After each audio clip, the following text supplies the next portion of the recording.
You know basketball. You know basketball better than me. You know basketball than any of the pundits. You know basketball better than most of the men that play basketball. More, if you had talked about it more, they would have played more games. Like I had the power to go up to ESPN and say, you know, directors and producers and cameramen and everybody else, flock to the WNBA. Everywhere you turn, Indiana Fever is breaking records. All Sheryl Swoopes did was validate all the speculation that there's folks hating on Caitlin Clark. Imagine being a WNBA legend with 3 Olympic golds and 4 championships. Now imagine being accused of hating on a rookie. That's exactly what's happening to Sheryl Swoopes right now. Here's why it matters. The WNBA is reeling from the shocking revelation that Stephen A. Smith recently made public. He has far more than just a quarrel with Sheryl Swoopes to criticize. It's making us face an unsettling reality regarding our perception of women's basketball. Why is everyone so upset over something that Smith said? Let's dissect it. Swoopes wasn't the only one with whom Smith disagreed. He confronted her over something that, although seemingly insignificant, is actually quite significant. Swoopes omitted Caitlin Clark from her discussion of the Indiana Fever's triumph. So what, you may be asking. However, the reason it is significant is as follows. You can't call Clark a rookie. She's drawing in crowds like no one's business and is now leading the WNBA in assists. Smith brought attention to the fact that excluding her name from the discussion is significant, not an accident. However, Smith continued, going a step further, he cast doubt on Swoopes' honesty as a basketball icon. It's the same as casting doubt on LeBron James's court vision or Michael Jordan's jump shot. It's not a trivial task. Smith was really direct. According to him, all Sheryl Swoopes did was validate all the speculation that there's folks hating on Caitlin Clark. Oh no, now that's more than just a quarrel. An accusation it is. He continued beyond that point. Further, Smith said, you know basketball better than most of the men that play basketball. This isn't the place for what sounds like a compliment. To put it another way, it's more along the lines of you should know better.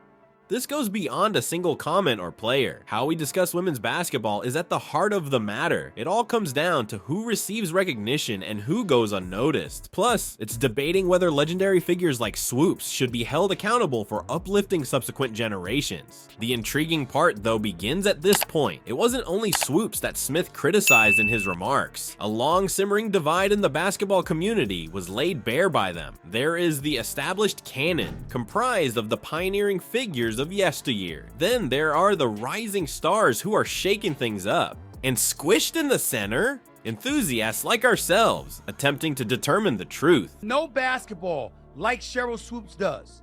To be as accomplished as she is. To be the Hall of Famer that she is. I'm only addressing a point. How do you talk about the Indiana Fever and mention a multitude of players, and now one of them is Caitlin Clark? Caitlin Clark can ball. She should have been on Team USA. Because you needed the marketing buzz. I didn't say she was better than all 12 players that were on the team instead of her.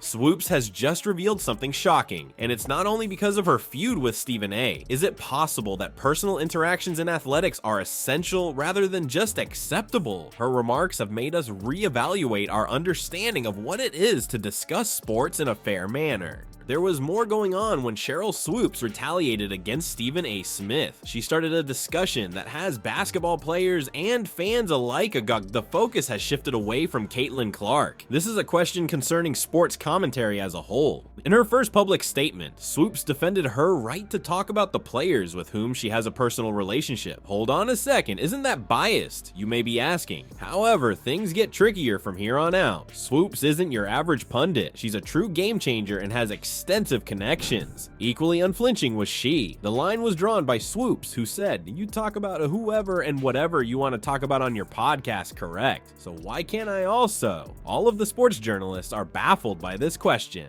However, Swoopes isn't merely protecting her territory. It's about a debate about two perspectives on sports broadcasting. One school of thought holds that analysis should consist of unvarnished data, no preferences, no biases, the game and the statistics alone. Across the table, personal ties aren't just important, they're essential according to Swoopes. She asserts, I have a personal relationship with these players and they deserve recognition as well. A lot of individuals are feeling uneasy about this viewpoint. Contemplate it. When commentators get too near to the players they're covering, how often do you hear that they're criticized? The script is being turned nevertheless by Swoopes. The connections she has, she says, allow her to see things from a different perspective. No longer is this merely a feud between two prominent figures. It's showing that our views on sports commentary are divided. Is objective analysis more important than everything else? Alternatively, is there space for the kind of confidential information that can only be obtained through personal relationships? We are being compelled to face some unsettling questions by Swoopes' statements. Does it matter if you're buddies with the athletes you're criticizing or not? Is the viewpoint that comes from a buddy more valuable than statistics, though? The intriguing part, though, begins at this point. There is context to this discussion. It's happening while the WNBA is undergoing rapid transformation. New sensations like Caitlin Clark are drawing unprecedented audiences.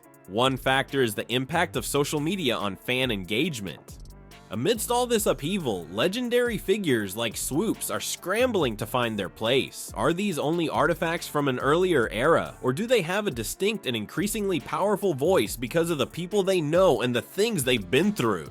The purpose of Swoopes' reply to Stephen A. Smith goes beyond merely stating her right to free speech. The point is to prove that her entire generation of athletes was valuable. We built this league and our voices matter, is the message this is trying to convey. Swoopes and Smith are no longer the only ones involved. In it, a sport finds itself at a turning point. One side, up-and-coming celebrities vying for attention. On the flip side, iconic figures battling for continued relevance. What became of it? Our entire understanding of women's basketball could be altered by it. For a moment, let's take a step back. Will Swoopes and Smith end up fighting? That's merely the beginning. The very foundations of women's basketball are being shaken by an underground conflict. More important than who steals the show is determining who will have a say in how the sport develops in the years to come. Contemplate it. Emerging superstars like Caitlin Clark are attracting record-breaking audiences and shaking things up in the entertainment industry. However, there are also renowned figures like Swoopes, who was instrumental in establishing this league. They are not going to gracefully recede.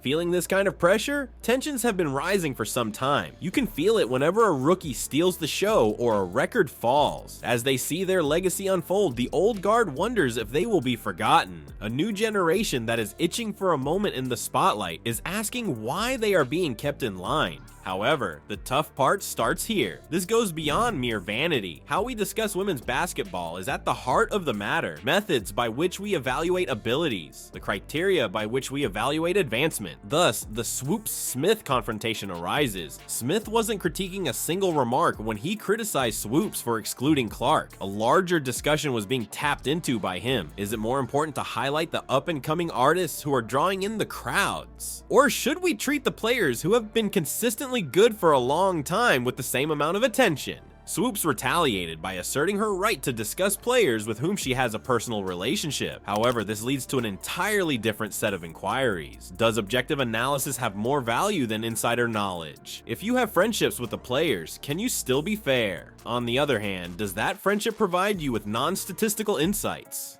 Our entire approach to covering women's basketball is being called into question by this dispute. Is objectivity required of commentators? On the other hand, would it be helpful to hear from those who have competed at the top levels of the game? And it's not limited to the analysts. The audience is also important. Is it unfair to overlook the legends in favor of the young stars? But if we ignore the game's trailblazers, aren't we limiting the sport's potential? Our perception of women's basketball may change as a result of this dispute. Contemplate it. More former players might be heard commentating if personal relationships are valued. However, a move towards greater data-driven analysis is possible if objectivity prevails. Who's on TV isn't the only thing. The metrics used to evaluate women's basketball success may shift as a result of this discussion. Is it fair to evaluate athletes based only on their record and statistics? Alternately, should we consider how they will affect the game overall? These questions have practical answers. They have the power to alter women's basketball forever. They have the power to shape the sport's future by determining which players receive the greatest media attention and whose storylines are covered.